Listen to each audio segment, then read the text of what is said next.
ଜୟ ଜଗନ୍ନାଥ ସାଙ୍ଗମାନେ, ଆପଣଙ୍କୁ ସ୍ୱାଗତ ଆମ ଚ୍ୟାନେଲରେ। ଆଜି ଆମର ଡେଲି ବ୍ଲଗ୍ଟିକୁ ଷ୍ଟାର୍ଟ କରିବା। ଦେଖନ୍ତୁ ମୁଁ ଘରେ ବର୍ତ୍ତମାନ ଅଛି, ଯିବା ଟିକେ ବାରିଆଡ଼େ ଦାଣ୍ଡ ଆଡ଼େ ଦେଖିବା କେମିତିଆ କ'ଣ ଖରା ପଡ଼ିଛି। ମୋତେ ତ ବହୁତ ଜୋରରେ ଶୀତ ଲାଗୁଛି। ଶୀତ ଦିନ ଏବେ 3 ଦିନ ହେଲା ବହୁତ ଜୋରରେ ଶୀତ ପଡ଼ୁଛି। ତେଣୁ ଯିବା, ଚାଲନ୍ତୁ ଦେଖିବା କେମିତିଆ ଖରା ପଡ଼ିଛି।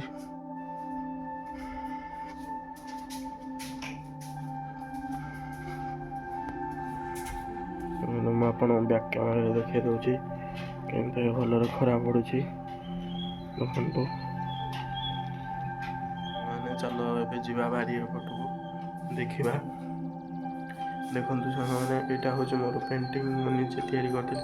ଆପଣ ବ୍ୟାକ୍ କ୍ୟାମେରାରେ ଦେଖିଲେ ସାଙ୍ଗମାନେ, ଏଇଟା ମୁଁ ନିଜେ ମୋ ହାତରେ ତିଆରି କରିଥିଲି। ଚାଲନ୍ତୁ ଏବେ ଯିବା ବାରି ପଟକୁ।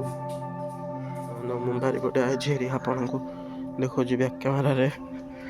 ଭଲ ଖରା ପଡ଼ୁଛି। ଏବେ ଖରାରେ ଟିକେ ସମୟ ଠିଆ ହେବି, ତାପରେ ଯିବି ଗାଧେଇକି ଭାତ ଖାଇବି। ଆଉ ବହୁତ ଜୋରିଆ ଶୀତ ଲାଗୁଛି ତ, ତେଣୁ ଖରାରେ ଟିକେ ଠିଆ ହେଇଯିବି। ଆଉ ତାପରେ ଯିବା ଗାଧେଇକି ଭାତ ଖାଇବା, ଆପଣମାନଙ୍କୁ ଦେଖେଇବି। ମାନେ ମୁଁ ଖାଇସାରିକି ଗାଧେଇ ସାରିକି ବାହାରି ପଡ଼ିଲିଣି କଲେଜ ଯିବାକୁ।